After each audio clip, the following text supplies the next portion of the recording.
Welcome back to Family Twist. We're thrilled today to have a special guest, our good friend John Bain, who's here to talk about his remarkable documentary, Filling in the Blanks. It's now streaming for free on Amazon Prime, Tubi, and the Roku channel, so there's really no excuse not to watch it. The film takes an emotional and thought-provoking look at the ripple effects of DNA discoveries and those nasty family secrets. Thanks for joining us again on Family Twist.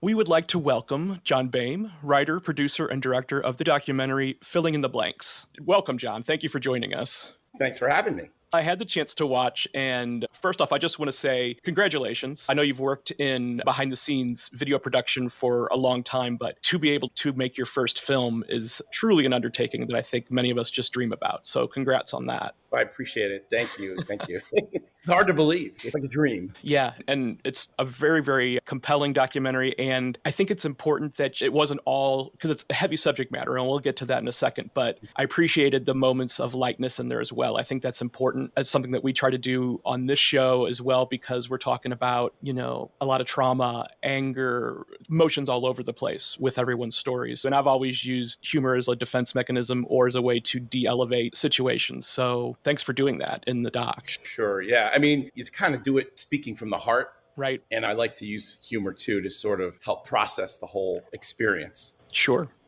So what we've discovered on this show, and what you definitely point out through several people's stories in the documentary, is that you can't keep DNA secrets anymore. Family secrets, they're not locked away in the chest or in the closet anymore. And so definitely a lot of people had some surprises in your documentary. I would say, yes. Present company included, yes.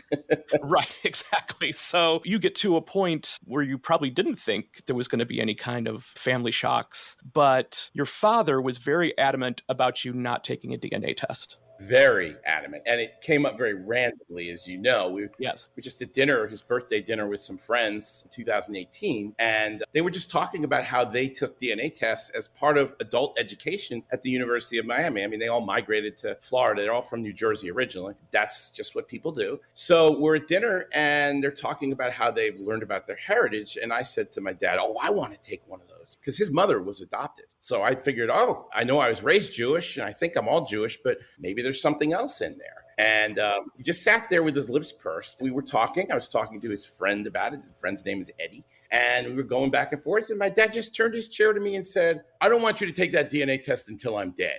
And I wasn't the only one at the table that kind of looked at him funny. So we come to find out pretty early in the doc, I don't think I'm giving too much away, that you were donor conceived. Yes. So obviously that's why your father didn't want you to do the DNA test, because he didn't want you to find out the secret that had been kept from you for decades. And you kind of go back and forth through the doc about whether or not you actually do confront your father about this. What kind of conflicting emotions were you going through trying to make up your mind on whether or not to tell him that you knew? A lot of times it was anger. And it brought me to the brink of saying something. I remember the first time I actually saw him after I got the DNA test results and found out that I actually had a biological father. And I live in Georgia. He lives in Florida. So I went down to visit him. And it had been about a month since I actually had spoken to my bio dad after getting all the DNA test results. And I remember having dinner with him. It was just me and him alone. And I just looked at him and thought, who is this guy? Who does this guy think he is pulling this on me? And he didn't know that I knew. And from the time we talked about not taking the DNA test, I always felt weird about ever bringing it up again. There was just a little voice inside my head that said, don't bring it up. Something is weird about it. Don't bring it up. So I'm glad I never brought it up again. And when I first saw him that night, I was like, what does he think? What is he thinking? Why? I mean, for 55 years, he's been keeping this from me. And, who does this guy think he is? I knew I was going to make the movie at the time. So, I took a picture of him at that dinner, just me and him. When he wasn't looking, he was fiddling with his phone, and I picked up my phone and snapped a picture so I could actually put it in, because I knew that was going to be sort of a milestone moment, the first time I looked him eye to eye and was with him alone. And so the conflicting emotions is there's anger. After a little while, you realize also there's a little sadness, because he had to keep this secret from the time they tried to have children. So we're talking decades he's locking this up. And in a way, that is kind of tragic to know that he had to keep it secret, to know that, as we found out eventually, all three of his children were not biologically his children. and that my Right. parents had to go out. My mom had to go basically to a program at Mount Sinai Hospital in New York and get inseminated. Right, right. Well, I think you made the right decision not telling him. And you do kind of go into everybody's feelings on this. Of course, you're entitled to all of your feelings, but at the same time, so is he. I can't say whether it's right or wrong that people decide to tell their children this, but there does seem to be, of course, there was a stigma attached to men not being able to perform during that time. And I think that's something that we kind of see across the board as you start to talk to others and share their stories. There's also this underlying theme of not necessarily anger, but moodiness from fathers to their donor conceived children. Just like there's something there, like there's probably always something nagging at them because, they know. Yeah, I think there is something to be said for that. It's not universal. Some of my donor conceived biological half siblings, the ones I just met recently, some of them had great relationships with their dads and loved their dads and found this out. And they said it didn't change anything. And in some cases, in fact, in all cases, they never discussed it with their fathers. None of them ever did, even though they knew when they were alive. In other cases, it was like there was always something nagging. And one thing when I made this film, I did not want to make a spite piece. I did not want to make oh, screw you, Dad, you screwed me over. That's not what I wanted to hear. Because in general, he was a very loving man. He was a good father. He had his moments where we just scratch our heads and say, why is he in this mood? And, there's no way to really know if he was in this mood because he just had a rotten day at work, or he just got in a fight with my mom, or maybe he was just out to dinner with his friends and they were talking about how great their kids were and they were really their kids. And, it kind of tweaks something inside of him. So there's no way to know. Some days it could have been 99% of the reason. Some days it could have been 2% of the reason he was in one of these bizarre, foul moods. I know you've definitely come to peace with this finding, and we'll talk in a little bit about the other discoveries that you've had. But are there still lingering questions like that since you've really never had to have this conversation with them? And even the one that you had with your mother about it, she had dementia. Yeah, I did have one with my mom, and I recorded it because, again, I knew after my dad kind of left the house and went out, played cards with his buddy, my mom had really bad dementia at that point. But I hounded her and asked her about it. But the questions remaining, getting back to that, the questions that I have, there really aren't many. I mean, the tangible, how many times did they try? There's an age disparity. My two oldest brothers are 18 months apart. And then there's a 3.5-year gap between me and my middle brother. I wonder if maybe they tried on their own. There was back then, as I've done my research, I've learned that a lot of times the doctors would tell the parents the night before, you should have sex because that way it could be yours. And I do remember one time my mom did have open heart surgery back in the late 1980s. She had a valve replacement and I had to give platelets for the surgery. You actually have to do platelets, at least at that time. And they tested my blood type and my dad was there with me. And they said, oh, you have B positive blood. Oh, and his face lit up because he had B positive blood too. So just blood. But maybe in his mind, he thought, well, gee, maybe he is the one. I know my oldest brother, just by reflection, he probably didn't think that was his. Probably not my middle brother because my middle brother looks nothing like him. He's got blonde hair and blue eyes. The rest of us don't. But that day, I always thought to myself, why is he excited that I have the same blood type of him? Of course. It does seem like, and your father lived into his 90s and it seemed like he had his faculties with him until the end. But it kind of also seemed like he held a lot of power over the family until the end. Is that fair to say? It is more than fair to say. He held the purse strings, so to speak. He did hold a lot of power over us, not just emotionally. He kind of used a financial threat too sometimes, threatening to write us out. And that may have been part of the reason we didn't say anything to him either, because if we did say something to him, he would have just been like, well, screw you guys. I told you not to take the DNA test. Right. You didn't listen to me. Screw you. And he might have done something crazy like that. We don't know, but it was advised to us by our lawyers not to say anything. So we just let it go. That was one reason. But the other reason was, it would break his heart. I really do think if we said something, it would have just broken his heart. He just did not want this out. What is the family dynamic now with you and your two brothers, now that your parents are gone and all the secrets are out, essentially? I would say it's pretty good. It's a relatively strong family dynamic. My two older brothers and I, we talk all the time. They talk to each other. So the family dynamic is good. Interestingly enough, on my dad's side, the dad that raised me, I'm probably in touch with my cousins from his side more than I am my cousins from my mother's side. I think some of that is geography, but still, we talk to them regularly. They know about it now too. And they were like, wow, they were kind of surprised. I really think my parents kept this thing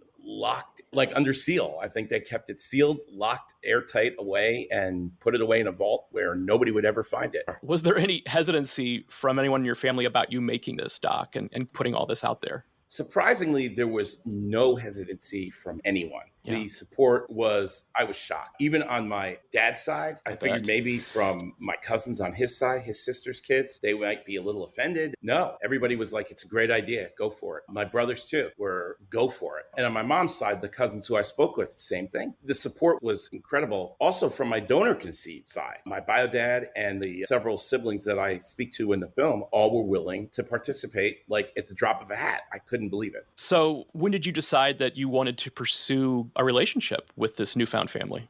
It was pretty quick. When I first found out that the newfound family existed, the first thing I thought was, oh, well, gee, I'm going to have to take some time to do this. But then I would say within a couple of weeks, I was like, I really want to get to know them. And then on my next trip back to New Jersey from Georgia, I reached out to them. I had their texts and I said, let's get together. And everybody said, okay. We picked a date. I was visiting my parents, my family up in New Jersey at that time. They were snowbirds. So sometimes they were in Florida, sometimes they were in Jersey. And at that particular time, I'm going out tonight. Where are you going? Oh, I'm just going to visit a few friends. Okay.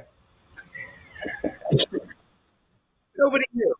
I think one of the things that really stood out for me was after you took your test, one of your half siblings reached out to you sort of as I'm kind of the leader in letting you know, here's the situation. You're not alone. There are several of us and we know who the bio dad is. And what were you feeling in that moment? In that moment when I saw Sharon's note that said, I know your biological father, I actually did get that feeling in the pit of your stomach, like the butterflies. Because you see those words in your head, but in your heart, you're like, well, wait a minute. I have a biological father. Right. And then you go into this almost identity crisis. Who am I? And then you start questioning, what else did my parents not tell me? These are the things that went through my head. To say my head was spinning was an understatement. Right. Can you talk a little bit about Hesh, your bio dad, and what that first one-on-one meeting was like for you? Well, when I first met my bio dad, I was at his house. He lives in Las Vegas. So there's always an excuse to go to Las Vegas now. And while I was visiting him and we were talking, and I found that he liked sweet things and I liked sweet things, and he has a similar blood type and I have a similar blood type, my phone rang and it was my dad calling. That one, send away, right. Boom.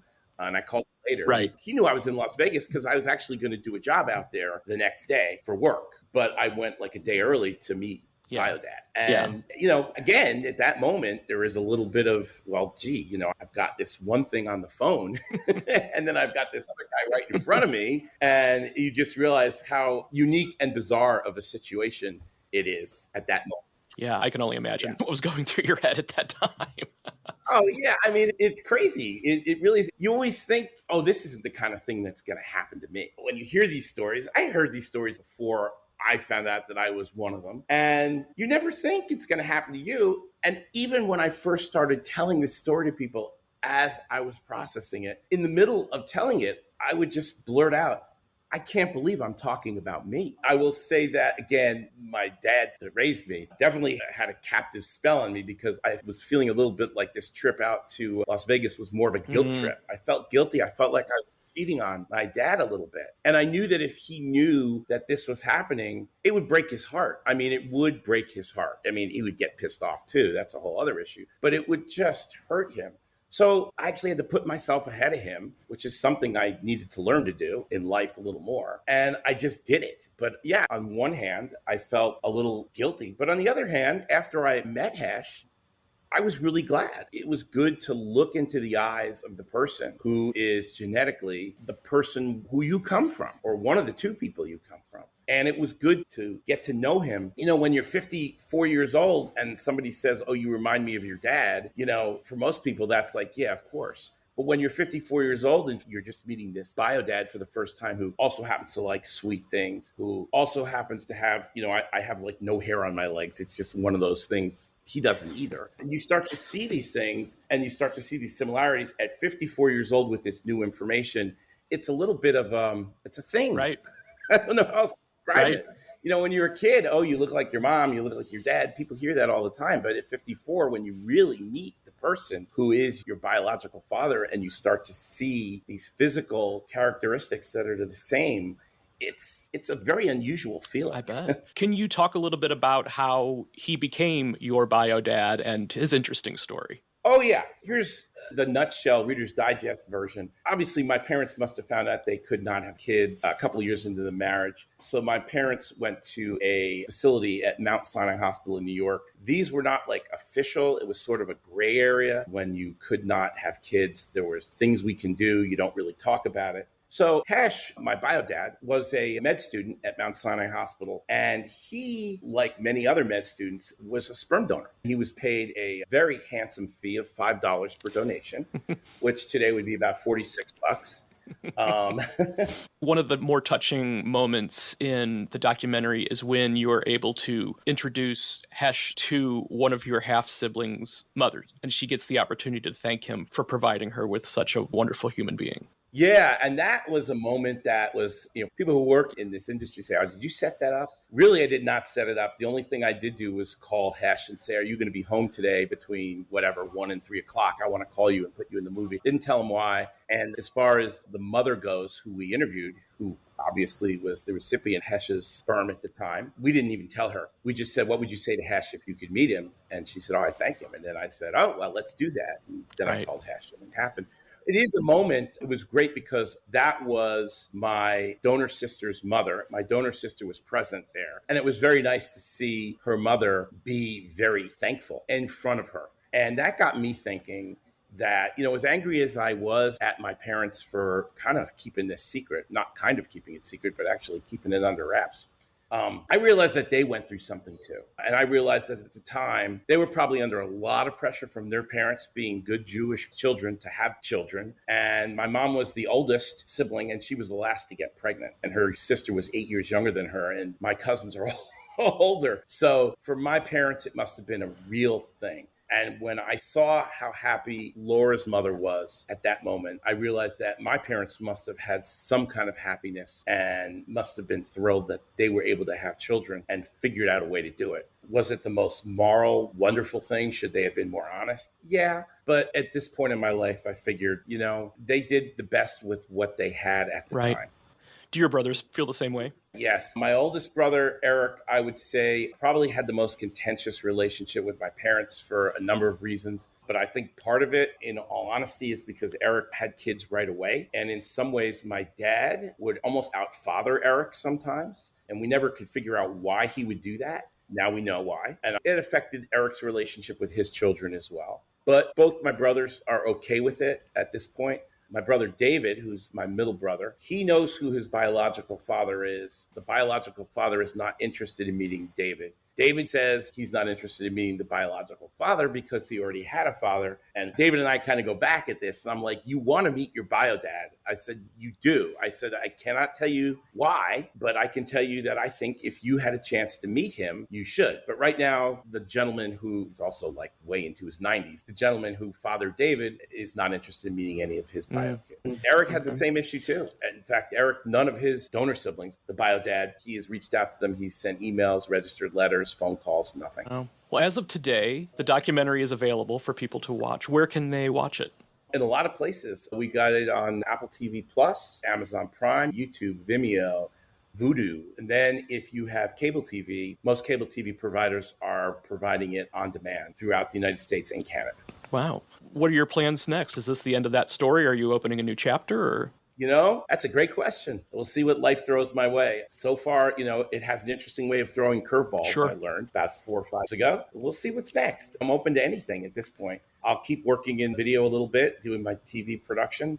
But if something happens with this documentary, then it's meant to be. And if not, I'll just move on. I would say that putting together this documentary was almost a cathartic experience. It really was a good way for me to process. I basically took a skill I had and utilized it to kind of process this whole bombshell. And it's almost as if it was meant to be, because this is what I had done since I was in college. I used to do the weather and TV reporting in college. So storytelling is always my thing. And each step, whether it was producing documentaries at CNN or doing stuff after CNN, got me to where I was so that I could actually tell the story the way I told it.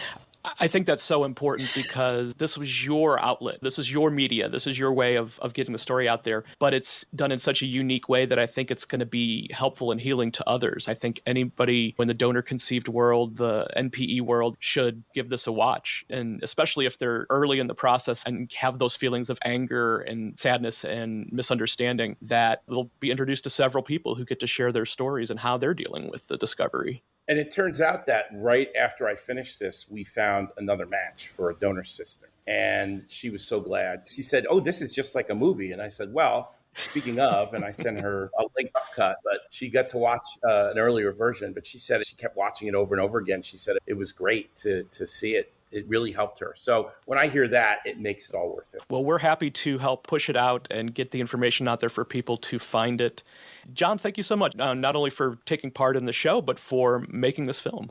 Thank you so much for listening to Family Twist. We feature original music by Cosmic Afterthoughts.